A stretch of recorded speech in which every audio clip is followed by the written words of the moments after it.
UK में एक dentist को एनएचएस के साथ 92,000 से ज्यादा का फ्रॉड करने पर पकड़ लिया गया है। कहानी कुछ इस तरह है कि वेस्ट ससेक्स के इलाके वर्थिंग में ये डेंटिस्ट एक डेंटल क्लिनिक के ओनर और ऑपरेटर थी। क्राउन प्रोसिक्यूशन सर्विस यानी सीपीएस के मुताबिक मार्च 2013 से जून 2018 के दरमियान यानी पूरे 5 साल के दौरान उन्होंने एनएचएस के 1,000 से ज्यादा झूठे क्लेम्स बेचकर गवर्नमेंट को भारी नुकसान पहुंचाया। इस सनसनीखेज फ्रॉड केस ने इस वक्त पूरे यूके में काफी तवज्जो हासिल की है।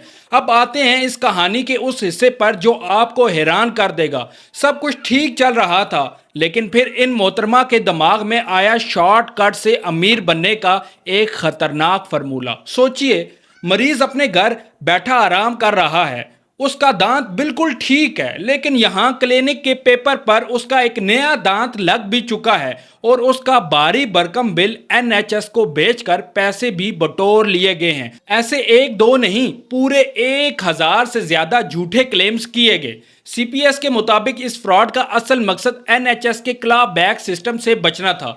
सीधी सी बात यह है कि एनएचएस अपने कॉन्ट्रैक्ट के तहत डेंटिस्ट को पेशेंट का इलाज करने के बदले पेमेंट करती है और हर साल उनके लिए कुछ टारगेट्स भी मुकर्रर होते हैं। अगर कोई डेंटिस्ट अपने टारगेट पूरा ना करे तो एनएचएस उनसे कुछ पेमेंट वापस ले सकती है, जिसे क्लॉ बैक कहा जाता है। इल्जाम है कि इसी पैसे वापस देने से बचने के लिए रिकॉर्ड्स और क्लेम्स में हेरा फेरी की गई और ऐसे ट्रीटमेंट्स भी दिखाए गए जो असल में कभी किए ही नहीं गए। लेकिन इन्होंने सिर्फ यहां बस नहीं की, बल्कि एक पूरा डबल गेम खेला। इन्वेस्टिगेशन में यह भी सामने आया कि कुछ ऐसे डेंटल ट्रीटमेंट का पैसा भी एनएचएस से क्लेम किया गया जिनकी पेमेंट प्राइवेट पेशेंट पहले ही अपनी जेब से कर चुका था। यानी एक ही ट्रीटमेंट की पेमेंट पहले प्राइवेट तौर पर ली गई और फिर उसी ट्रीटमेंट के पैसे दोबारा एनएचएस से भी हासिल करने की कोशिश की गई। एक ही दांत से दो बार कमाई की गई और साथ ही डेट्स भी बदली गई ताकि किसी खास फाइनेंशियल ईयर में ज्यादा क्लेम्स दिखाए जा सकें। अब आप सोच रहे होंगे, जो मोहतरमा 5 साल तक इतना बड़ा गेम खेलती रही, अचानक उनका ये बांडा फूटा कैसे?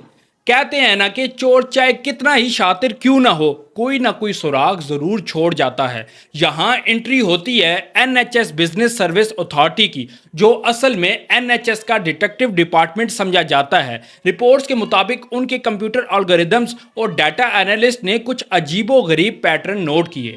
उन्होंने देखा कि इस क्लिनिक से ट्रीटमेंट की तादाद अचानक हद से ज्यादा बढ़ गई थी, जो किसी एक डेंटिस्ट के लिए अकेले करना नामुमकिन था। और दूसरा शक तब हुआ जब फाइनेंशियल ईयर का आखिरी हफ्तों में क्लेम्स एकदम से बहुत ज्यादा बढ़ गए।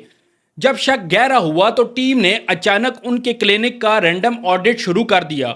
उन्होंने पेपर पर लिखे क्लेम्स को असल मरीजों के डाटा के साथ मैच किया। जब उन्होंने आम लोगों को कॉल करके पूछा कि भाई, क्या आपने फलाने तारीख को दांत लगवाया था या कोई ट्रीटमेंट करवाई थी इस क्लिनिक से, तो आगे से मरीजों ने कहा नहीं, तो मैं तो उस साल क्लिनिक गया ही नहीं। बस फिर क्या था, सारा झूठ एक झटके में सामने आ गया और उनका ये पूरा प्लान मिट्टी में मिल गया। ये केस हॉफ क्राउन कोर्ट में सुना गया। हैरानकुन बात यह रही कि जब ट्रायल हुआ तो ये डेंटिस्ट कोर्ट में हाजिर ही नहीं हुई।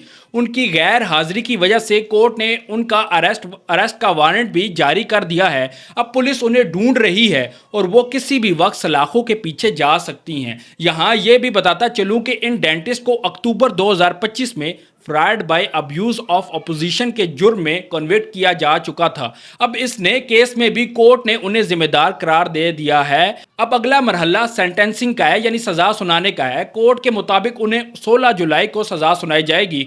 उस दिन यह फैसला होगा कि उन्हें कितनी सजा दी जाती है और उनके खिलाफ मजीद क्या लीगल एक्शन लिया जाता है। क्राउन प्रोसिक्यूशन सर्विस के स्पेशलिस्ट प्रोसिक्यूटर ने कहा कि इस फ्रॉड का हर एक पाउंड असल में एनएचएस के उन पैसों में से था जो पेशेंट्स की देखभाल और हेल्थ केयर सर्विस पर खर्च होने चाहिए थे। उन्होंने कहा कि एक एनएचएस डेंटिस्ट होने के नाते उन पर टैक्स पेयर के पैसों की हिफाजत की जिम्मेदारी थी, लेकिन एविडेंस से साबित हुआ कि ये एक सोची समझी और जानबूझकर की गई फ्रॉड था, जिसका मकसद सिर्फ जाती फायदा हासिल करना था। यह वाकया एक बार फिर यह सवाल उठाता है कि पब्लिक फंड्स की हिफाजत करनी अहम है। एनएचएस हर साल टैक्स पेयर के करोड़ों पाउंड से चलती है और अगर कोई भी शख्स झूठे क्लेम्स के जरिए इस सिस्टम को गलत इस्तेमाल करता है तो اس کا اثر صرف فائنینشیل نقصان تک محدود نہیں رہتا بلکہ وہ ان پیشنٹ کو بھی متاثر کرتا ہے جو بہتر اور وقت پر میڈیکل ٹریٹمنٹ کے منتظر ہوتے ہیں۔ آپ کا اس پورے اسکیم کے بارے میں کیا خیال ہے کمنٹ سیکشن میں ضرور بتائیے گا۔ اگر آپ کو یہ ویڈیو پسند آئی ہو تو لائک اور شیئر کریں اور یوکے سے ریلیٹڈ اوتھینٹک نیوز سننے کے لیے ہمارے چینل این ڈیجیٹل کو فالو کر لیں۔ شکریہ۔